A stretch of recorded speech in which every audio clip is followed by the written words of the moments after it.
لقد كان لكم في رسول الله أسوة حسنة صدق الله ومولانا العظيم. قال نبينا صلى الله عليه وسلم أنا بعثت معلما أو كما قال عليه الصلاة والسلام. சர்வ புகழும் அகிலத்தை படைத்து பரிபாலித்து ரட்சித்து காக்கின்ற அல்லாஹு தஆலா ஒருவனுக்கே உரித்தாகட்டுமாக. கண்மணி நாயகம் முத்து முஹம்மது முஸ்தபா ரசூலுல்லாஹி ஸல்லல்லாஹு அலைஹி வஸல்லம் அன்னாருடைய ஷஃபாஅத்தை பெறக்கூடிய பாக்கியத்தை மறுமையிலும் அன்னாருடைய துவாவை பெறக்கூடிய பாக்கியத்தை இம்மையிலும் வல்ல ரஹ்மான் நாம் அனைவர்களுக்கும் நசீபாக்கி தருவானாக. ஆமீன் யா ரப்பல் ஆலமீன். சங்கை பொருந்திய மாதமாம் ரபியுல் அவ்வல் திங்களிலே கிபி 571 ஏப்ரல் மாதம் 20ஆம் தேதி திங்கட்கிழமை அதிகாலை அகிலத்திற்கெல்லாம் அருட்படையாம் அண்ணல் எம்பெருமான் ரசூலுல்லாஹி ஸல்லல்லாஹு அலைஹி வஸல்லம் அவர்கள் இந்த உலகத்திலே அவதரித்த இந்த சிறப்பான நாள், அந்த சிறப்பான நாளுடைய இன்றைய ஜும்மாவிலே நாம் எல்லாம் வீற்றிருக்கின்றோம். கண்மணி நாயகம் முத்து முஹம்மது முஸ்தபா ரசூலுல்லாஹி ஸல்லல்லாஹு அலைஹி வஸல்லம் அவர்களுடைய வாழ்க்கை வரலாறுகளை உலகமெங்கும் இந்த மாதம் அதிகமாக பேசப்பட்டுக் கொண்டிருக்கின்றது. ரமலானிலே குர்ஆனை பற்றி ரமலானை பற்றி பேசுகின்றோம். மிஅராஜிலே பெருமானாருடைய விண்வெளியை பயணத்தை பற்றி பேசுகின்றோம். துல்ஹஜ்ஜுடைய மாதத்திலே இப்ராஹிம் அலைஹிஸ்ஸலாமுடைய தியாக வரலாற்றை பேசுகின்றோம். அதே போன்று கண்மணி நாயகம் ஸல்லல்லாஹு அலைஹி வஸல்லம் அவர்கள் அவதரித்த இந்த ரபியுல் அவ்வல் திங்களிலே பெருமானார் அவர்களை அதிகமாக பேசுகின்றோம். அவர்களுடைய புகழ் பாக்களை பாடுகின்றோம், மகிழ்ச்சி அடைகின்றோம். இந்த மகிழ்ச்சி அடையக்கூடிய இந்த வழிமுறையை அல்லாஹ் குர்ஆனிலே கற்றுக் கொடுக்கின்றான். குல் நபியே, நீங்கள் சொல்லுங்கள், பிஃபதுலில்லாஹி வ பிரஹ்மத்திஹி ஃபபிதாலிக ஃபல்யஃப்ரஹு, அல்லாஹ் உங்களுக்கு அளிக்கப்பட்ட அருட்கொடைகளை நீங்கள் சந்தோஷப்படுத்தி குதூகலமாகிக் கொள்ளுங்கள் என்று அல்லாஹ் தஆலா குர்ஆனிலே சொல்லிக் கொடுப்பான். பெருமானார் ஸல்லல்லாஹு அலைஹி வஸல்லம் அவர்களுடைய புகழ் என்பது அல்லாஹ் எந்த அளவுக்கு குர்ஆனிலே சொல்லி காட்டுகின்றான் என்று சொன்னால், வரஃபஅனா லக திக்ரக், நபியே உம்முடைய புகழை நாம் உயர்த்திவிட்டோம். ஆதிபிதா ஆதம் அலைஹிஸ்ஸலாம் சஃபியுல்லா, நூஹு அலைஹிஸ்ஸலாம் நஜியுல்லா, மூசா அலைஹிஸ்ஸலாம் கலீமுல்லா, இப்ராஹிம் அலைஹிஸ்ஸலாம் கலீலுல்லா, ஈசா ரூஹுல்லா. பெருமானார் ஸல்லல்லாஹு அலைஹி வஸல்லம் அவர்கள் சொன்னார்கள், அன ஹபீபுல்லா, நான் அல்லாஹ்வுடைய நேசர் என்று சொன்னார்கள். அல்லாஹு தஆலா எந்த அளவுக்கு பெருமானாருடைய புகழின் உச்சத்தை அவர்களை அடைய செய்தான் என்று சொன்னால், அல்லாஹு பெருமானாரிடத்திலே சொல்வான், நபிகள் நாயகமே, என்னுடைய புகழும் பெருமையும் எங்கெல்லாம் துதிக்கப்படுகின்றதோ அங்கெல்லாம் உங்களுடைய திருநாமமும் ஸலவாத்தும் சொல்லப்படும் என்று அல்லாஹு தஆலா சொல்லி காட்டுகின்றான். குர்ஆன்ல இன்னல்லாஹ வ மலாயிகத்தஹு யுஸல்லூன அலன் நபி, நிச்சயமாக அல்லாஹ்வும் என்னுடைய மலக்குகளும் யுஸல்லூன, that is not a past tense, that is present tense and future tense அப்படினு சொல்லுவாங்க இலக்கணத்துல. அதாவது நிகழ்காலம் எதிர்காலம். யுஸல்லூன, அல்லாஹ்வும் மலக்குகளும் நபிகள் நாயகத்தின் மீது ஸலவாத் சொன்னார்கள், இறந்த காலம் அல்ல. யுஸல்லூன என்று சொன்னால் நிகழ்காலத்தையும் குறிக்கும் எதிர்காலத்தையும் குறிக்கும். present tense and also a future tense தான் முலாரியான ஃபிஅல் அப்படின்னு அரபு இலக்கணத்திலே சொல்வார்கள். அப்படி பார்த்தால் அந்த ஆயத்துடைய அர்த்தம் என்னன்னு சொன்னா, நானும் என்னுடைய மலக்குகளும் நபியின் மீது ஸலவாத் சொல்லிக் கொண்டு இருக்கின்றோம், சொல்லிக்கிட்டு இருக்கிறோம், இனியும் சொல்லிக் கொண்டு இருப்போம், உலகம் அழியும் வரை சொல்வோம் அப்படின்னு அல்லாஹு தஆலா சொல்லி காட்டுவதன் மூலமாக பெருமானார் அவர்களுக்கு அல்லாஹு தஆலா சொன்னான், என்னுடைய புகழையில் எங்கெல்லாம் துதிபாடப்படுகிறதோ அங்கெல்லாம் உங்களை பற்றி பேசப்படும். அத்தஹியாத்து லில்லாஹி வஸ்ஸலவாத்து வத்தய்யிபாத்து என்று தொழுகை என்ற அந்த கடமையில் இறைவனை மட்டுமே நினைவு கூர்ந்து அந்த கடமையை செலுத்தக்கூடிய அந்த தொழுகையிலும் கூட தன்னுடைய காணிக்கையை அல்லாஹு தஆலா செலுத்த சொல்லிவிட்டு அந்த அத்தஹியாத்திலும் கூட அஸ்ஸலாமு அலைக்க என்று அய்யுஹன் நபியை அங்கே துதிபாடச் செய்தான். தொழுகையில் அல்லாஹு அக்பர் என்று சொல்லப்படக்கூடிய அல்லாஹுவை புகழக்கூடிய அந்த தொழுகையிலும் கூட நாயகத்தினுடைய ஸலவாத் அங்கே இடம்பெறுகிறது. அத்தஹியாத்து ஓதவில்லை என்று சொன்னால் தொழுகை கூடாது. அது ஒன்று, உலகத்திலே ஒரு நிமிடம் கூட இடைவிடாமல் பள்ளிவாசலிலும் பாங்கு சத்தம் முறித்துக் கொண்டிருக்கின்றது. உலகம் முழுக்க சுழற்சியாக உலகத்தில் பாங்கு சொல்லப்படாத நேரம் என்பதே ஒன்று கிடையாது. எல்லா நேரங்களும் ஒவ்வொரு நாட்டவர்களுடைய சீதோசன நேரத்துக்கு தக்கவாறு பாங்கு சுழற்சியின் அடிப்படையில் 24 மணி நேரமும் சொல்லப்பட்டுக் கொண்டிருக்கின்றது. அதன் அடிப்படையில் அந்த பாங்கிலே அல்லாஹு அக்பர், அல்லாஹு மிகப்பெரியவன், அஷ்ஹது அல்லா இலாஹ இல்லல்லாஹ், அவனை தவிர வணக்கத்துக்குரியவன் யாரும் இல்லை என்று அல்லாஹ்வை புகழக்கூடிய அதே பாங்கிலே அஷ்ஹது அன்ன முஹம்மதர் ரசூலுல்லாஹ் என்று அல்லாஹ்வுடைய தூதருடைய பெயரும் சொல்லப்படுகிறது. இப்படியாக அல்லாஹ்வும் சொன்ன ரசூலுல்லாஹ் கிட்ட, யா ரசூலுல்லாஹ், அல்லாஹ்வுடைய தூதரவர்களே, முந்திய நபியை விட உங்களுடைய புகழை நாம் உயர்த்தி விட்டோம். வரஃபஅனா லக திக்ரக், எப்படி உயர்த்தினோம்? என்னுடைய துதி எங்கெல்லாம் பாடப்படுகிறதோ அங்கெல்லாம் உங்களை பற்றியும் பேசப்படும், உங்களுடைய ஸலவாத்துக்கள் ஓதப்படும் அன்று அல்லாஹு தஆலா சொல்லி இந்த காலத்தின் சுழற்சியில் அல்லாஹுவை பற்றியும் புகழ் உலகத்தில் மேலோங்கிக் கொண்டிருக்கின்றது. நாயகம் ஸல்லல்லாஹு அலைஹி வஸல்லமுடைய ஸலவாத்தும் உலகத்தில் இடைவிடாமல் சொல்லப்பட்டுக் கொண்டிருக்கின்றது. அப்படிப்பட்ட மாநபி ஸல்லல்லாஹு அலைஹி வஸல்லம் அவர்கள் உலகத்தில் அல்லாஹ் சொல்றான், உலகத்தில் இருக்கக்கூடிய எத்தனை நல்ல அரண்கள் நல்ல செயல்பாடுகள் இருக்கின்றதோ அதுவெல்லாம் என்னுடைய மாநபி ஸல்லல்லாஹு அலைஹி வஸல்லம் அவர்கள் கற்றுக் கொடுத்த ஒழுக்கமாகும். லகத் கான லக்கும் ஃபீ ரசூலில்லாஹி உஸ்வத்துன் ஹஸனா. நபிகள் நாயகத்துடைய வாழ்க்கை வரலாறு என்பது ஒரு முன்மாதிரி அப்படி என்று சொல்லப்படும். குர்ஆனிலே ஒரு திருவசனம் இப்படி சொல்லப்படும், வஅலமு அன்ன ஃபீக்கும் ரசூலல்லாஹ். அறிந்து கொள்ளுங்கள், அல்லாஹ்வுடைய தூதர் ரசூலுல்லாஹி ஸல்லல்லாஹு அலைஹி வஸல்லம் அவர்கள் உங்களோடு இருக்கிறார்கள். நம்மோடு எங்கு இருக்கின்றார்கள்? அல்லாஹ் எவ்வாறு நம்மை பார்த்துக் கொண்டிருக்கின்றான் என்று அல்லாஹ் குர்ஆன்ல சொல்லி காட்டுகின்றானோ அதே போன்று ரசூலுல்லாஹ் உங்களோடு இருக்கிறார்கள் அப்படின்னு குர்ஆன் சொல்லி கொடுக்கிறது. வஅலமு அறிந்து கொள்ளுங்கள், அன்ன ஃபீக்கும் நிச்சயமாக உங்களோடு ரசூலுல்லாஹ், அன்ன ஃபீக்கும் ரசூலுல்லாஹ் உங்களோடு ரசூலுல்லாஹ் இருப்பார்கள். நம்மோடு ரசூலுல்லாஹ் எப்படி இருப்பார்கள்? பெருமானார் அவர்கள் சொல்லி கொடுத்ததை போன்று வாழ்வியல் சுன்னத்துகளை நாம் கடைபிடிக்கும் காலமெல்லாம் பெருமானார் ஸல்லல்லாஹு அலைஹி வஸல்லம் அவர்கள் நம்மோடு இருப்பார்கள். ஒரு இழப்பு இந்த உலகத்தில் ஏற்படுகிறது என்று சொன்னால் அது மாநபியினுடைய ஒரு வழிமுறையை பின்பற்றாததின் காரணமாகவே ஒரு இழப்பு ஏற்படுகிறது. சென்ற வாரம் பத்திரிகையில் ஒரு செய்தி, பெங்களூரிலே ஒரு இளைஞர் ஷூ போட்டிருக்கிறார். ஷூக்குள்ள கட்டுவிரியான் பாம்பு இருந்திருக்கிறது. ஷூக்குள்ள ஒளிந்திருக்கப்பட்ட அந்த கட்டுவிரியான் பாம்பு இருப்பதை அறியாமல் அந்த இளைஞர் ஷூவை போட்டதாகவும் அவர் சிறிது நேரத்திலே பாம்பு விஷம் தாக்கி அவர் இறந்ததாக ஒரு செய்தி சென்ற வாரத்திலே நாம் படித்தோம். இந்த இழப்பு கூட பெருமானார் ஸல்லல்லாஹு அலைஹி வஸல்லமுடைய ஒரு சுன்னத்தை, ஒரு சாதாரண சின்ன சுன்னத், செருப்பு போடுவதை கூட ரசூலுல்லாஹ் கற்றுக் கொடுக்குறாங்க. இரவு தூங்கும் பொழுதும் சட்டை அணியும் பொழுதும் ஒரு பயன்பாட்டிற்காக ஒரு பொருளை நாம் எடுக்கும் பொழுதும் அதை 3 தடவை உதறிவிட்டு போட வேண்டும் என்று பெருமானார் அவர்கள் நமக்கு கற்றுக் கொடுக்கிறார்கள். ஒரு ஷூ போடுறீங்கன்னு சொன்னா அந்த ஷூவை தட்டிவிட்டு போட வேண்டும். இது பெருமானார் அவர்கள் கற்றுக் கொடுத்தது. இந்த ஒரு சின்ன சுன்னத், ஒரு செருப்பு அணியக்கூடிய ஒரு சின்ன சுன்னத்தை அதை தட்டிவிட்டு போனதின் அலட்சியத்தின் காரணமாக அவர் எந்த மதத்தை சார்ந்தவராக இருக்கட்டும், ஆனால் எல்லா மதத்தவர்களுக்கும் அழகிய முன்மாதிரி தான் பெருமானார் ரசூலுல்லாஹி ஸல்லல்லாஹு அலைஹி வஸல்லம் அவர்கள். பிறப்பதற்கு முன்பே தந்தையை இழந்தார்கள். ஆனால் தந்தைக்கு கொடுக்கக்கூடிய கண்ணியத்தை பற்றி அவர்கள் சொல்லிக் கொடுத்ததை போன்று உலகத்தில் யாரும் சொல்லிக் கொடுக்கவில்லை. பிறந்த பின் 6ஆம் வயதில் தாயை இழக்கிறார்கள். தாயுடைய அந்தஸ்து என்ன, கண்ணியம் என்ன என்று இந்த உலகத்திற்கு அவர்களை சொல்வதை போன்று வேறு யாரும் சொன்னது கிடையாது. ஏழை எளிய மக்களின் மீது கருணை காட்டுங்கள், ஏழையின் சிரிப்பில் இறைவன் என்று தத்துவமாக சொல்லப்பட்ட வார்த்தைகளை எல்லாம் தன்னுடைய தத்ரூப வாழ்க்கையை அமல்படுத்தி காட்டியவர்கள் மாநபி ஸல்லல்லாஹு அலைஹி வஸல்லம் அவர்கள். திரும்பும் திசையெல்லாம் திரு நபியின் புகழ் மணக்கும் செயல் மணக்கும் என்று சொல்லப்படும். பெருமானாருடைய வாழ்வியல் தத்துவங்கள் என்பது இஸ்லாமியர்களுக்கு மட்டுமல்ல, இஸ்லாத்தை தாண்டி எல்லா மக்களுக்கும் அது தேவை. எனவே தான் மைக்கேல் என்ற ஒரு கிறிஸ்தவர் சொல்கிறார், த ப்ராஃபட் முஹம்மது ஸல்லல்லாஹு அலைஹி வஸல்லம் அவர்கள் மீண்டும் இந்த உலகத்திற்கு பிறந்து அவர் வர வேண்டும். அப்படி வந்தால் உலகத்தினுடைய எல்லா பிரச்சனைகளுக்கும் தீர்வு என்று சொல்லி காட்டுகின்றார். All problem is solve in the world. உலகத்தில் இருக்கக்கூடிய எல்லா பிரச்சனைகளுக்கும் தீர்வு மாநபி ஸல்லல்லாஹு அலைஹி வஸல்லம் அவர்கள் மீண்டும் கட்டமைக்கப்பட்ட அந்த கட்டமைப்பினுடைய அந்த இஸ்லாத்தினுடைய நெறியை அவர் மீண்டும் திறந்து வந்தால் இந்த உலகத்தில் இருக்கக்கூடிய எல்லா பிரச்சனைக்கும் தீர்வு என்று சொல்லிக் கொடுப்பார்கள். பெருமானார் ஸல்லல்லாஹு அலைஹி வஸல்லமுடைய இந்த பிறந்த தினத்திலே ஆசிரியர் தினமும் இன்று கொண்டாடப்படுகிறது. செப்டம்பர் 5 ஆசிரியர்களுடைய தினம். ஆசிரியர்களுக்கு நாம் கொடுக்கக்கூடிய கண்ணியம் என்ன, அதை பற்றியும் பெருமானார் ஸல்லல்லாஹு அலைஹி வஸல்லம் அவர்கள் நமக்கு சொல்லிக் கொடுத்தது மட்டுமல்ல, ஸல்லல்லாஹு அலைஹி வஸல்லம் எல்லா துறையை பற்றியும் பேசியிருக்கிறார்கள். இன்ஜினியரிங் துறை, சயின்ஸ் துறை என்று அதை எடுத்துக்கொண்டே செல்லலாம். ஏன்னா ரசூலுல்லாஹ் தான் சொல்றாங்க, இந்த உலகத்தில் இருக்கக்கூடிய எல்லா இல்மும் நான் தான் கொண்டு வந்தேன், அல்லாஹ் எனக்கு கொடுத்தான், நான் அதை பங்கிட்டு கொடுத்தேன்னு சொன்னாங்க. 5G technology, 7G technology, video conference, இதையெல்லாம் அல்லாஹ் அற்புதத்தின் மூலமாக பெருமானார் அவர்களுக்கு வசப்படுத்தி கொடுத்தான். மதீனாவிலே இருந்து கொண்டு ஷாமில் நடக்கக்கூடிய காட்சியை பார்த்து ஸல்லல்லாஹு அலைஹி வஸல்லம் அவர்கள் ஷாமிலே இந்த சஹாபிக்கு இந்த பிரச்சனை நடக்கிறது என்று 2000 கிலோமீட்டருக்கு அப்பால் இருக்கக்கூடிய அந்த விஷயத்தை அண்ட சராசரங்களையும் தாண்டி சேட்டலைட் பவரை அல்லாஹ் தஆலா கொடுத்து துல்லியமாக மதீனாவில் உட்கார்ந்து கொண்டு பெருமானார் அவர்கள் பார்த்தார்கள். அந்த பார்வை மட்டுமல்ல, கியாமத்துக்கு சமீபமாக சைனாவில் ஆண் குழந்தை பிறக்கும் என்று கியாமத்து நாள் வரை பெருமானார் அவர்கள் பேசுகிறார்கள். அப்படிப்பட்ட மாநபி ஸல்லல்லாஹு அலைஹி வஸல்லம் அவர்கள் பாருங்க, உலகத்தில் சராசரி அந்த ஆசிரியர் தினத்தை கொண்டாடக்கூடியவர்கள் என்ன சொல்வார்கள், ஒரு பொறியாளர் இன்னொரு பல பொறியாளர்களை உருவாக்கலாம், ஒரு மருத்துவர் பல மருத்துவர்களை உருவாக்கலாம். ஆனால் ஒரு ஆசிரியரால் மட்டும்தான் பல பொறியாளர்களை, பல மருத்துவர்களை, பல IAS அதிகாரிகளை, பல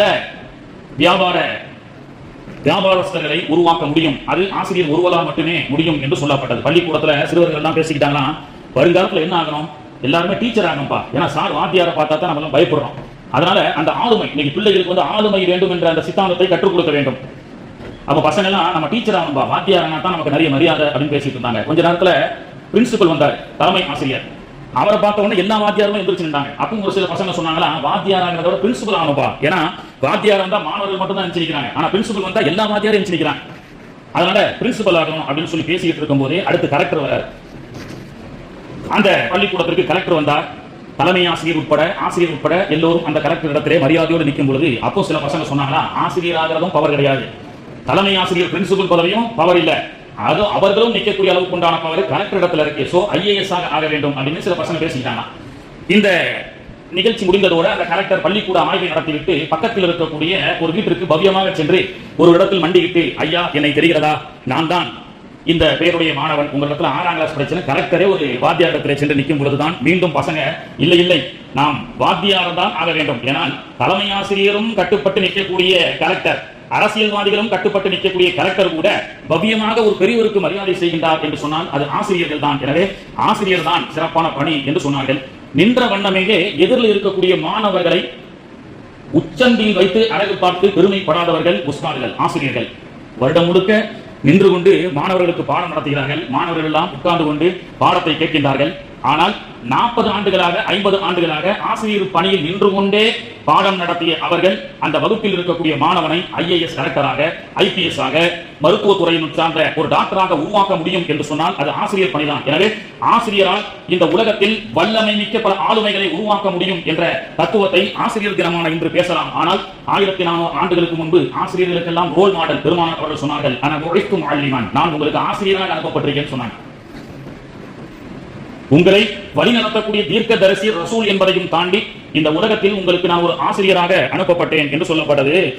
வரலாற்றை படித்தால் சங்கர் தயாள் சர்மா 1970 காலத்திலே இந்த நாட்டினுடைய ஜனாதிபதியாக முதல் குடிமகனாக இருந்தார் சங்கர் தயாள் சர்மா. அவர் ஒரு அரசு பயணமாக மஸ்கட்டுக்கு செல்கிறார். ஓமன் நாட்டினுடைய மஸ்கட், அங்கே அரசு முறை பயணமாக செல்கிறார். அந்த பயணம் உலகத்தையே திரும்பி பார்க்க வைத்தது. ஒரு இந்திய நாட்டினுடைய ஒரு ஜனாதிபதி சங்கர் தயாள் சர்மா மஸ்கட், ஓமன் நாட்டுடைய மஸ்கட் ஏர்போர்ட்டிலே இறங்கும் பொழுது அவருக்கு ரெட் கார்பெட் விடுத்து வரவேற்பு நடத்தப்பட்டாலும் அவருக்கு என்று குண்டு துளைக்காத பாதுகாப்பான கார்கள் எல்லாம் நிற்கக்கூடிய அந்த நிலையிலே அவருக்கான பல சோல்ஜர்ஸ் பாதுகாப்புகள் இருக்கக்கூடிய அந்த செக்யூரிட்டி போர்ஸுக்கு நடுவில் த கிங் கபூ சுல்தான் என்று சொல்லக்கூடிய மஸ்கட்டினுடைய அரசர் நேராக வந்து சங்கர் தயாள் சர்மா அவர்களை கைக்குலுக்கி கட்டி அணைத்து தன்னுடைய காரில் ஏற்றி அவரே வாகனத்தை ஓட்டி அந்த சங்கர் தயாள் சர்மா ஐயா அவர்களுக்கு மரியாதை செய்கிறார். ஒரு மிகப்பெரிய ஒரு நாட்டினுடைய ஒரு அரசர் கிங் கபூ சுல்தான் இந்தியா என்ற ஒரு நாட்டிலிருந்து வந்த ஒரு ஜனாதிபதிக்கு தன்னுடைய காரிலேயே அவரை ஏற்றிவிட்டு செல்கிறாரே என்று உலகமே ஆச்சரியமாக பார்க்கப்பட்ட பொழுது மீடியாவுக்கு அவர் பேட்டி கொடுக்கிறார். President of India Shankar Dayal Sharma, இந்தியாவுடைய முதல் குடிமகன் ஜனாதிபதி சங்கர் தயாள் சர்மா, அவரை நான் என்னுடைய காரிலேயே ஏற்றி அழைத்து வந்தேன். நீங்கள் எல்லாம் ஆச்சரியமாக பார்க்கிறீர்களா? ஏன் தெரியுமா? The Shankar Dayal Sharma is a teacher of professor of my MBA course in India அப்படின்னு சொன்னார். என்னுடைய MBA மேல் படிப்பு நான் இந்தியாவில் படிக்கும் பொழுது எனக்கு படித்து கொடுத்த வாத்தியார் தான் சங்கர் தயாள் சர்மா என்று அவர் ஒரு இந்திய இஸ்லாமிய நாட்டை ஆளக்கூடிய ஒரு அரசரை கூட இந்த இந்திய தேசத்துடைய கல்வி ஒரு இஸ்லாமிய நாட்டுடைய ஒரு அரசரை உருவாக்க முடியும் என்று சொன்னால் அதுதான் கல்வி புரட்சி. அந்த கல்வி கற்ற ஆசிரியர்களுக்கு என்ன மரியாதை செய்ய வேண்டும், இந்த மரியாதை ஒரு இஸ்லாமியர் கொடுக்கிறார், அதுவும் ஒரு மஸ்கட்டினுடைய ஒரு மிகப்பெரிய அரசர் கொடுக்கிறார். இந்த நெறிமுறை, இந்த மரியாதையை கற்றுக் கொடுத்தது யார்? லகத் கான லகும் ஃபீ ரசூலில்லாஹி உஸ்வத்துன் ஹஸனா. இது மாநபி ஸல்லல்லாஹு அலைஹி வஸல்லம் அவர்கள் கற்றுக் கொடுத்தது. ஏனென்றால் தொழுகையிலே இன்னைக்கு ஆசிரியர்களை பற்றி பேசினால் மாதா, பிதா, குரு, தெய்வம். நாம் தலையாய இந்த உலகத்தில் நடிக்கக்கூடியவர்கள் யார்? ஒன்றாவது தாய் மாதா, இரண்டாவது பிதா தந்தை, மூன்றாவது அந்தஸ்திலே குரு என்ற அந்த அந்தஸ்தை வைக்கிறார்கள். குரு அடுத்தபடியாக மாதா, பிதா, குரு, அடுத்த அப்புறம் தான் தெய்வம் என்ற அளவுக்கு இன்னைக்கு தமிழகத்திலே சொல்லப்படுகிறது. இன்னும் அதையும் தாண்டி சமஸ்கிருதத்திலே ஆசிரியர்களுக்கு சொல்லப்படுகிறது குரு பிரம்மா, குரு விஷ்ணு, குரு தேவோ, குரு மகேஸ்வரா, குரு சாஸ்திரா, பரபரம்மா, சஸ்மேஸ்ரீ, குருவேந்த மகோ. குரு ஆசிரியர் தான் கடவுள்னே சொல்லி சமஸ்கிருதத்தில் சொல்லக்கூடிய அளவுக்கு ஆசிரியர்கள் அது உச்சந்தை யார் வேணாலும் உலகத்தில் வைக்கலாம். ஆனா பெருமானார் அவர்கள் கற்றுக் கொடுத்த ஆசிரியருக்கு எந்த இடத்துல கண்ணியத்தை கொடுக்குறாங்க தெரியுமா? உலகத்தில் யாருமே யாருக்கும் கொடுக்காத கண்ணியத்தை மாநபி ஸல்லல்லாஹு அலைஹி வஸல்லம் அவர்கள் கொடுப்பார்கள். அதனால தான் குர்ஆன் சொல்கிறது லகத் கான லகும் ஃபீ ரசூலில்லாஹி உஸ்வத்துன் ஹஸனா. நபிகள் நாயகத்தினுடைய வாழ்க்கை என்பது அகிலத்தாருக்கு முன்மாதிரி. ஆசிரியரை எந்த அந்தஸ்திலே பெருமானார் அவர்கள் வைக்கிறார்கள்? பெருமானார் அவர்கள் பிறந்த மீலாது தினம் அன்று செப்டம்பர் 5 என்ற ஆசிரியர் தினம். தொழுகையிலே அத்தஹியாத்து ஓதியதற்கு பிறகு மக்ஃபிரத்துக்காக துஆ என்ற ஒரு அமைப்பை நாயகம் அவர்கள் கற்றுக் கொடுக்கிறார்கள். நாம் எல்லாம் ஓதுகின்றோம். அல்லாஹு மக்ஃபிர்லி, இறைவா என்னுடைய பாவத்தை மன்னிப்பாயாக, வலி வாலிதைய என்னுடைய பெற்றோருடைய பாவத்தை மன்னிப்பாயாக என்று சொல்லிவிட்டு அடுத்தபடியாக வலி உஸ்தாதி என்று நமக்கு கற்றுக் கொடுத்த ஆசானுடைய பாவத்தையும் மன்னிக்க சொல்லி கேட்க சொல்லி தொழுகையில் நமக்கு கற்றுக் கொடுத்தார்கள் என்று சொன்னால் உலகத்தில் இந்த ஆசிரியருக்கு உண்டான கண்ணியத்தை இது போன்று யாராலும் இந்த உலகத்தில் கொடுக்க முடியுமா? தொழுகையில் அல்லாஹும்ம ஃபிர்லி வலிவாலிதைய வலி உஸ்தாதிய, என்னுடைய உஸ்தாத் எனக்கு கற்றுக் கொடுத்த ஆசிரியர் அவர் முஸ்லீம் என்று அங்கே இடம்பெறவில்லையே. வலி உஸ்தாதிய, என்னுடைய உஸ்தாதுடைய பாவத்தையும் மன்னித்து விடு என்று பெருமானார் அவர்கள் சொல்வதன் மூலமாக இந்த சமூகத்திற்கு பெருமானார் அவர்கள் ஆசிரியருடைய அந்தஸ்தை எந்த துறையை சார்ந்தவர்களாக இருந்தாலும் சரி உலகத்தில் பெருமானார் அவர்கள் கொடுத்த அந்த கண்ணியத்தை போன்று உலகத்தில் யாரும் கொடுக்க முடியாது. வரலாற்றிலே படித்து பார்க்கும் பொழுது இந்த இஸ்லாமிய கட்டமைப்பு பெருமானார் அவர்கள் எங்கு ஒழுக்க நெறிகள் இந்த உலகத்தில் பார்க்கப்பட்டாலும் அங்கே பெருமானார் ஸல்லல்லாஹு அலைஹி வஸல்லமுடைய முன்மாதிரியாகத்தான் நம்மால் பார்க்க முடிகிறது. மறைந்த ரத்தன் டாடா என்று சொல்லக்கூடிய ஒரு மாமனிதரை பற்றி நிறைய பேசப்படுகிறது. அவருடைய ஒரு புத்தகத்திலே அவருடைய வாழ்க்கை வரலாற்றை படித்துக் கொண்டிருக்கும் பொழுது ரத்தன் டாடாவை சந்திப்பதற்காக அவருடைய பாலியல் சிநேகிதர் ஒருவர் தன் வீட்டு கல்யாணத்திற்காக ஒரு பத்திரிகை கொடுக்க வருகிறார். அந்த ஏழை வீட்டு தன்னுடைய பாலியல் சிநேகிதனுடைய அந்த பத்திரிகையை வாங்கிக் கொண்டு அவர் வழி அனுப்பி வைக்கும் பொழுது அந்த ஏழை சிநேகிதன் டாடா பிர்லா என்று சொல்லக்கூடிய ரத்தன் டாடாவை சந்தித்து அந்த பத்திரிகையை கொடுத்துவிட்டு அவர் செல்கிறார். செல்லும் பொழுது ஜன்னலில் இருந்து தன்னுடைய நண்பன் செல்லக்கூடிய அந்த விஷயத்தை பார்க்கும் பொழுது அவர் ஒரு ஆட்டோல வந்திருக்கிறார். அவர் அந்த கம்பெனியை தாண்டி செல்லும் பொழுது அங்கே ரகரகமான கார்கள் எல்லாம் இருக்கிறது. அந்த காரை எல்லாம் செக்யூரிட்டி இது என்ன வேலை, இது என்ன வேலை? அப்போ செக்யூரிட்டி சொல்லியிருக்காங்க, நீங்களும் ஆட்டோல வந்திருக்கீங்க, உங்களை பார்த்தா ஏழை மாதிரி தெரியுது, இந்த விலையை கொடுத்து வாங்கக்கூடிய அளவுக்குலாம் உங்க இடத்துல வசதி இல்லை அப்படின்ற மாதிரி செக்யூரிட்டிகள் பேசக்கூடிய காட்சியை ரத்தன் டாடா மேலே அவருடைய அறையில் இருந்து ஜன்னல் வழியாக பார்க்கிறார். ஏழை சிநேகிதனுடைய கல்யாணத்திற்கு பல புரோகிராம்களை கேன்சல் செய்து அந்த ரத்தன் டாடா அவர் சென்று அந்த தன்னுடைய பாலியல் சிநேகிதனுக்கு உயர்தரமான காரை பரிசாக கொடுக்கிறார். இது ஒரு அழகிய முன்மாதிரி. இந்த முன்மாதிரியை கற்றுக் கொடுத்தது யார்? அது ரத்தன் டாடாவாக இருக்கட்டும் அல்லது அப்துல் காதராக இருக்கட்டும், இந்த அழகான வடிவமைப்பை, இந்த கட்டமைப்பை, ஒரு இரக்கத்தன்மையை, தன்னுடைய பாலியல் சிநேகிதன் கஷ்டப்படுகின்றான், அவன் ஏங்குகின்றான், அந்த ஏக்கத்தை நான் நிறைவேற்ற வேண்டும் என்பதற்காக விலை உயர்ந்த காரை பரிசளித்து விட்டு வந்ததாக ரத்தன் டாடாவுடைய வரலாற்றை நாம் படிப்பதை போன்று பெருமானாருடைய வரலாற்றையும் படிக்க வேண்டும். உனைன் என்ற ஒரு யுத்தகலம், ஒரு 25 வயது வாலிப சஹாபி கிழட்டு ஒட்டகையில் வந்திருக்கிறார். கிழட்டு ஒட்டகை என்று சொன்னால் இந்த காலத்துல பழைய டிவிஎஸ் 50 என்று சொல்லலாம் அல்லது டிவிஎஸ் சாம்ப் என்று சொல்லலாம். பெருமானார் அவர்கள் பார்க்கின்றார்கள். நாமெல்லாம் ஒரு இளைஞர்கள் சாதாரணமா பார்ப்போம். ஆனா பெருமானாருடைய பார்வை எப்படி? ஒரு இளைஞர் டியூக் பைக்ல வந்தா, ஒரு பல்சர் பைக்ல வந்தா கம்பீரமா இருக்கும். ஒரு ராயல் என்ஃபீல்ட்ல ஒரு 25 வயசு வாலிபர் வந்தா மாஷா அல்லாஹ், நம்ம சமூகத்தை சார்ந்த பிள்ளை, நல்லா இருக்கணும், நல்லா சம்பாதிக்கணும், நல்ல துறையில் இருக்க வேண்டும், இந்த பார்வை இது பெருமானார் அவர்கள் கற்றுக் கொடுத்தது. அப்ப அந்த வாலிப சஹாபியை கூப்பிட்டு, ஒரு கிழட்டு ஒட்டகையில் வந்திருக்கிறீர்கள், இந்த காலத்துல சொல்ல போனா டிவிஎஸ் சாம்ப்ல வந்தா எப்படி இருக்கும் அந்த மாதிரி.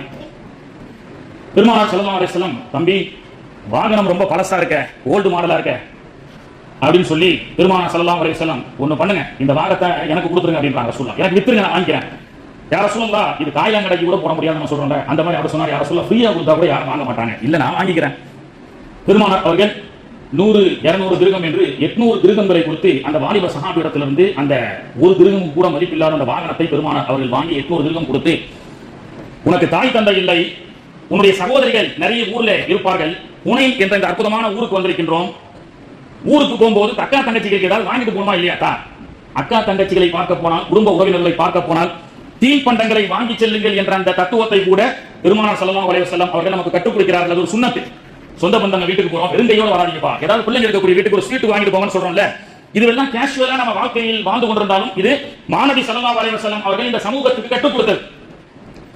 800 திர்ஹம்களை கொடுத்து அந்த சஹாபிக்கு, அந்த வாலிபரை பெருமானார் அவர்கள் சந்தோஷப்படுத்தியது மட்டுமல்ல, மதீனாவுக்கு வந்ததற்கு பிறகு பிலால் ரலியல்லாஹு அன்ஹு அவர்களை அழைத்து ஒரு காஸ்ட்லி வாகனத்தை, விலை உயர்ந்த ஒரு ஒட்டகத்தை பெருமானார் அவர்கள் பிலால் இடத்தில் கொடுத்து, அந்த வாலிபருக்கு இதை நான் பரிசாக கொடுத்தேன் என்று சொல்லுங்கள் என்று ஸல்லல்லாஹு அலைஹி வஸல்லம் அவர்கள் சொன்னார்கள். இந்த இடத்துல ஒன்றை கவனிக்கணும். அந்த வாலிபருடைய வறுமை ரசூலுல்லாஹ்வுக்கு தெரியும். உனையிலேயே ஒரு உயர்தரமான ஒட்டகத்தையோ அதுக்கு உண்டான காசை வாங்கிக்கோன்னு சொல்லலாம். அந்த இடத்துல இளைஞர்களுடைய கான்பிடென்ட்டை உடைக்க கூடாது. ஏழை என்ற அந்த தாழ்வு மனப்பான்மை அவருக்கு வரக்கூடாது. 4 பேர் டீ சாப்பிட போறோம், ஒருத்தர் நான் காசு கொடுக்குறேன்னு கொடுக்குறாரு. ஆனா அந்த 4 பேர்ல ஒரு செல்வந்தரு, நீ வைப்பா நான் கொடுக்குறேன்னு எடுத்து கொடுக்குறாரு. சரி, அந்த செல்வந்தர் என்ன நினைச்சாரு, அந்த ஒரு பாவம் கஷ்டப்படுறாரு, அவர்லாம் அந்த மாதிரி பில்லு கட்டி அவருக்கு சிரமத்தை கொடுக்க கூடாதுன்னு நினைக்கிறோம். ஆனா சில ஏழைகள் என்ன தெரியுமா நினைப்பாங்க, என் இடத்துல காசு இல்ல, அவன் இடத்துல காசு இருக்குன்றத குத்தி காட்டுறான் பத்தி அப்படின்னு சொல்லுவாங்க. இந்த ஒரு தாழ்வு மனப்பான்மை கூட என்னுடைய சமூகத்தை சார்ந்தவர்களுக்கு, அது குறிப்பா ஏழைகளுக்கு வரக்கூடாது என்று, வாலிபர்களுக்கு வரக்கூடாது என்று பெருமானார் ஸல்லல்லாஹு அலைஹி வஸல்லம் அவர்கள் நினைத்ததின் காரணமாகத்தான் அங்கே ஒரு வாலிபருடைய கான்பிடன்ஸ், ஏந்தக்கூடிய கரமாக மட்டும் இருக்கக்கூடாது, உழைத்து சாப்பிட வேண்டும், பிறரிடத்தில் கையேந்தி வாழக்கூடாது என்ற அந்த தத்துவத்தை சொல்வதன் மூலமாகத்தான் அந்த வாலிபருக்கு நாம் போய் கொடுத்தா அவர் ரசூலுல்லாஹ் எனக்கு தர்மம் கொடுத்தாங்கன்னு நினைச்சிட்டு போறாரு, அன்பளிப்பா நீங்க போய் கொடுத்துருங்கன்னு அவ்வளவு அழகான தர்மத்திலும் சிறப்பான அழகான தர்மத்தை பெருமானார் ஸல்லல்லாஹு அலைஹி வஸல்லம் அவர்கள் இந்த சமூகத்துக்கு செய்து காட்டியிருக்கின்றார்கள். பரபரப்பாக இருந்த ஒரு மும்பையுடைய டிராபிக்கிலே அதே ரட்டன் தாத்தா தான் விலை உயர்ந்த காரிலே அமர்ந்து கொண்டிருக்கின்றார். சிக்னல் போடப்பட்டுக் கொண்டிருக்கின்றது. சிக்னல்ல ஒரு பையன் அவருடைய கார் கண்ணாடியை துடைத்துவிட்டு, ஐயா ஏதேனும் கொடுங்கள் என்று ஒரு சிறு பையன் பாம்பேயுடைய வீதியிலே கேட்கிறார். உடனே ஜன்னலை திறந்த ரத்தன் டாடா அவர்கள், தம்பி நீ பள்ளிக்கூடத்துக்கு போகாமே, அதான் இலவச கல்விகள் எல்லாம் இருக்கிறதே. இல்லையா, எனக்கு அத்தா அம்பா இல்ல, படிக்க காசு இல்ல, உடன் பிறந்த என்னுடைய சகோதரிக்கு கேன்சர் ஆபரேஷன் செய்யும், ஏதேனும் உங்களால் முடிந்த ஒரு ரூபா 10 ரூபா கொடுங்கன்னு சொல்லி கேட்டாரு. அந்த பையனை அந்த காரிலே அழைத்து அந்த சகோதரனுடைய ஆபரேஷனை டாடா குடும்பத்தில் இருக்கக்கூடிய அந்த ஹாஸ்பிடலிலே அவர் செய்து அந்த பையனை படிக்க வைத்து அந்த பையனை டாக்டராக ஆக்கினார்.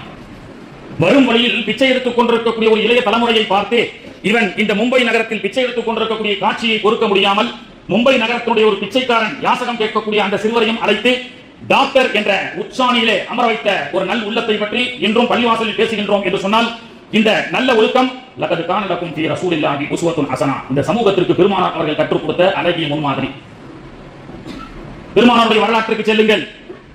பயணத்திலே வருகிறார்கள். ஆடு மேய்த்துக் கொண்டிருந்த ஒரு சிறுவர், அவருடைய திறமையை பார்த்து அவரோடு பேச்சு கொடுத்த பெருமானார் அவர்கள் ஆடு மேய்த்துக் கொண்டிருந்த அந்த சிறுவரை அழைத்து சென்று மேடையாக உருவாக்கினார்கள். அவர்கள்தான் மார்க்கத்தினுடைய முஃப்தி இப்னு மஸ்ஊத் ரலியல்லாஹு அன்ஹு அவர்கள். உலகத்தில் எந்த நல்ல காரியங்கள் செய்தாலும் அந்த நல்ல காரியத்திற்கு முன்மாதிரி நபிகள் நாயகம் ரசூலுல்லாஹி ஸல்லல்லாஹு அலைஹி வஸல்லம் அவர்கள். அதனால்தான் அந்த ஏழையின் மீது காட்டப்பட்ட கருணை, பெரும்பாலும் இன்று மீலாதுகள் கொண்டாடலாமா வேண்டாமா என்ற ஒரு சர்ச்சைக்குரிய கருத்துக்கள் நம்முடைய சமூகத்தில் இருந்தாலும், மீலாது மேடைகள் என்று சொல்லக்கூடிய அந்த மேடைகளின் மூலமாகத்தான் திராவிட கொள்கையில் அனைவருக்கும் உண்டான கல்வி, ஜாதியால் பிரிக்கப்படக்கூடாது, கருப்பு இனம் வெள்ளை இனம், பிரம்மனின் நெத்தியில் பிறந்தவன் உயர் ஜாதி, பிரம்மனின் மர்ம உறுப்பில் பிறந்தவன் கீழ் ஜாதி என்ற இந்த ஜாதி வெறியை ஒடித்து தூக்கி எறிந்து ஒன்றே குலம் ஒருவனே தேவன் என்ற அந்த புரட்சியை 1400 ஆண்டுகளுக்கு முன்பு பெருமானார் அவர்கள் செய்த அந்த புரட்சியினுடைய வரலாற்றை எல்லாம் மீலாது மேடைகளிலே அண்ணாவும் கலைஞரும் ஈவேரா பெரியாரும் பேசியதின் காரணமாகத்தான் இன்றும் தமிழகத்தில் வடநாட்டை விட ஒரு விழிப்புணர்வாக இந்த தமிழக தேசம் இருக்கிறது. கலைஞரும் அண்ணாவும் சேர்ந்த ஒரு உத்வேகம் தான் இன்னைக்கு திராவிட மாடல் என்று தமிழகத்தை நாம் பேசிக் கொண்டிருக்கின்றோம். இது அரசியல் மேடை அல்ல. கலைஞர் தன்னுடைய சுய சர்வையில் எழுதப்பட்ட ஒரு புத்தகத்திலே சொல்கிறார், நான் அண்ணாவை முதலில் சந்தித்தது திருமாவூரில் மீலாது மாநாட்டில் தான் முதலில் சந்தித்தேன் என்று சொல்கின்றார். ஒரு மீலாது மாநாடு, பெருமானாருடைய வாழ்க்கை வரலாறை பற்றி அவருடைய சரித்திரத்தை சொல்லப்படக்கூடிய அந்த மேடைகளிலே மாபெரும் தலைவர்கள் எல்லாம் அங்கே அமர்ந்து தன்னுடைய திராவிட கொள்கையுடைய பிரச்சாரத்தை சொன்னார்கள். எந்த பெருமானார் அவர்கள் கருப்பு இனத்தை சார்ந்த பிலால், அவருக்கு பொண்ணு கொடுப்பது அல்ல, அவர் உடை கூட உடுத்தக்கூடாது என்று கோணி உடையை உடுத்திக் கொண்டிருந்த பிலால் அவர்களை காபத்துல்லா மேலே ஏறி பெருமானார் அவர்கள் அழகு பார்த்தார்களோ அதே போன்று ஜாதியால் இனத்தால் நிறத்தால் பிரிக்கப்பட்ட அந்த சமூகத்தினுடைய அந்த உரிமையை பெற்றெடுத்தார்கள் 1400 ஆண்டுகளுக்கு முன்பு என்று சொன்னால், அந்த 1400 ஆண்டுகளுக்கு முன்பதாக அவர்கள் செய்த புரட்சியினுடைய ரோல் மாடலை தான் எடுத்துக்கொண்டு இந்த தலைவர்கள் எல்லாம் இந்த தமிழகத்திலே சிறப்பான ஆட்சிகளை நடத்தினார்கள் என்பதுதான் வரலாறு. எந்த புரட்சியாளர்கள் எடுத்தாலும் சரி, பெண் உரிமை புரட்சியாளர்கள் என்று புறப்பட்டாலும் பெருமானாருடைய வாழ்வியலை விடாமல் அவர்கள் செல்ல முடியாது. மனிதகுல புரட்சியை, தாழ்த்தப்பட்ட மக்களுடைய புரட்சிக்கான குரல் கொடுக்கக்கூடியவர்கள் மால்கம் எக்ஸ் அமெரிக்காவிலே இருப்பவராக இருந்தாலும் சரி, இங்கே இருக்கக்கூடிய ஈவேரா பெரியாராக இருந்தாலும் சரி, அனைவரும் நபிகள் நாயகத்துடைய சரித்திரத்தை படிக்காமல் அந்த புரட்சியை செய்ய முடியாது என்பதுதான் நிதர்சனமான உண்மை. இன்று தமிழகம் திராவிட மாடல் என்று சொல்லப்பட்ட வண்ணானுடைய மகன் வண்ணான் அல்ல, வண்ணானுடைய மகன் வண்ணான் அல்ல, முடி சிறைப்பவனுடைய மகன் முடி சிறைப்பவன் அல்ல, வண்ணானுடைய மகனும் IAS ஆக ஆகலாம். முடி சிறைப்பவன் என்று ஒதுக்கப்பட்ட ஜாதியை சார்ந்தவன் கூட அவனும் IAS IPS ஆக ஆகலாம் என்ற ஒரு புரட்சி 150 ஆண்டுகளுக்கு முன்பதாக ஈவேரா பெரியார் மூலமாக தொடங்கப்பட்ட இந்த புரட்சியை மாணவி ஸல்லல்லாஹு அலைஹி வஸல்லம் அவர்கள் 1400 ஆண்டுகளுக்கு முன்பே செய்து காண்பித்தார்கள் என்று சொன்னால், உலகத்தில் எத்தனை புரட்சியாளர்கள் புறப்பட்டாலும் அவர்களுக்கெல்லாம் லகது கான லகும் ஃபீ ரசூலில்லாஹி உஸ்வத்துன் ஹஸனா, நபிகள் நாயகம் தான் அவர்களுக்கெல்லாம் முன்மாதிரி என்று சொல்லப்படும். கண்ணியத்திற்குரியவர்களே, இனி உலகத்தில் ஊரில் எந்த நல் செயல்கள் நடந்தாலும் அங்கே மாணவியினுடைய அந்த புகழ் மணக்கும் செயல் மணக்கும் என்று சொல்வார்கள். ரோட்டிலே அன்று வந்து கொண்டிருக்கும் பொழுது பரபரப்பாக இருக்கின்ற அந்த சாலையிலே ஒரு யாசகர் வந்து, பாய் ஏதேனும் எனக்கு உதவி செய்யுங்கள் என்று கேட்டார். பரபரப்பாக ஆயிரக்கணக்கான மக்கள் இந்த பஜாரிலே சென்று கொண்டிருந்தாலும் தொப்பி அணிந்து கொண்டு இஸ்லாமியருடைய அடையாளத்தில் சென்றால் யாசகர் என்ன கேட்கின்றார்? பாய் எனக்கு உதவி செய்யுங்கள் என்று கேட்கின்றார். ஆனால் அதையும் தாண்டி ஒரு இன்னொரு வார்த்தையை சொன்னார். அவர் என்ன சொன்னார் தெரியுமா? பாய் நீங்களே எங்களுக்கு உதவி செய்யாட்டா வேற யாரு செய்வா அப்படின்னு கேட்டார். நீங்களே எங்களுக்கு உதவி செய்யாட்டா வேறு யார் எங்களுக்கு செய்வது என்ற அவர்கள் ஏழையாக மாற்று மதத்தவர்களாக யாசகம் கேட்பவர்களாக இருந்தாலும் பாயுடைய உள்ளத்தில் கருணை கொண்டு ஏழ்மையில் பங்கு கொள்பவன் இஸ்லாமியன். இதற்கு வழிகாட்டப்பட்டது யார்? நாயகம் ஸல்லல்லாஹு அலைஹி வஸல்லம். இந்த கட்டமைப்பினுடைய அழகிய வடிவமைப்பை 1400 ஆண்டுகளுக்கு முன்பு மாணவி ஸல்லல்லாஹு அலைஹி வஸல்லம் அவர்கள் இந்த சமூகத்தில் வழிநடத்தியதனுடைய வரக்கத்தை கொண்டு ஒரு பிச்சைக்காரன் கூட நபியுடைய இந்த சமூகத்தை பார்த்து எனக்கு பாய் தருவார், நீங்கள் தராவிட்டால் எனக்கு யார் பாய் தருவார் என்று சொல்லக்கூடிய அளவுக்குண்டான ஒரு அழகிய கட்டமைப்பு சமூகத்தை, ஒரு அழகான சுன்னத்தை மாணவி ஸல்லல்லாஹு அலைஹி வஸல்லம் அவர்கள் நமக்கு சொல்லிக் கொடுக்கின்றார்கள். அதையும் தாண்டி தஞ்சை தரணியிலே புகழ்பெற்ற நிறைய தொழில் கடைகளில் எல்லாம் கடை திறப்பதற்கு முன்பே 100 ஏழைகளுக்கு 150 ஏழைகளுக்கு காலை சிற்றுண்டி உணவாக கொடுக்கப்படக்கூடிய அந்த காட்சியை நம் தஞ்சை தரணியில் சில தொழில் அதிபர்கள் செய்து வருகிறார்கள் என்று சொன்னால் இது மாணவி ஸல்லல்லாஹு அலைஹி வஸல்லம் அவர்கள் கற்றுக் கொடுத்த ரோல் மாடல். எங்களுடைய நபி எங்களுக்கு கற்றுக் கொடுத்தார்கள். பெருமானார் அவர்கள் சொன்னார்கள், வியாபாரத்துக்கு இடையில் அதிகமாக தர்மமும் செய்து கொள்ளுங்கள். அதை கொண்டு அல்லாஹ் உங்களுடைய வியாபாரத்தின் மூலமாக இருக்கக்கூடிய மன உளைச்சலை அல்லாஹ் போக்குவான். வியாபாரத்துல அல்லாஹ் பரக்கத் செய்வான். வியாபார கொடுக்கல் வாங்கல் செய்து கொண்டிருக்கும் பொழுது வரக்கூடிய யாசகர்களை நீங்கள் அவமரியாதை செய்யாதீர்கள். உங்களால் முடிந்ததை கொடுங்கள், இல்லை என்றால் முகம் சுளிக்காமல் திட்டாமல் அவர்களை அனுப்புங்கள் என்று மாணவி அவர்கள் வியாபாரத்துக்கு இடையில் தர்மம் செய்யுங்கள் என்பதையும் தாண்டி கடையை திறந்து கல்லாவில் போனி செய்வதற்கு முன்பே 100 ஏழைகளுக்கு சாப்பாடு கொடுத்ததற்கு பிறகுதான் நிறுவனத்தை திறக்குகின்ற நல்ல உள்ளங்களும் இந்த தஞ்சை தரணியிலே இருக்கின்றது. இந்த கட்டமைப்பை நமக்கு கற்றுக் கொடுத்தவர்கள் மாணவி ஸல்லல்லாஹு அலைஹி வஸல்லம் அவர்கள். அப்படிப்பட்ட மாணவியுடைய நல்ல ஒழுக்கங்களை, நல்ல சுன்னத்துகளை எல்லாம் பேணி நடக்கக்கூடிய பாக்கியத்தை வல்ல ரஹ்மான் நாம் அனைவருக்கும் தந்து அருள் புரிவானாக. வாஹிரு தஅவானா அல்ஹம்துலில்லாஹி ரப்பில் ஆலமீன். அஸ்ஸலாமு அலைக்கும் வரஹ்மத்துல்லாஹி வபரகாத்துஹு. சுன்னத்துல்லாஹி தொழுது கொள்ளுங்கள்.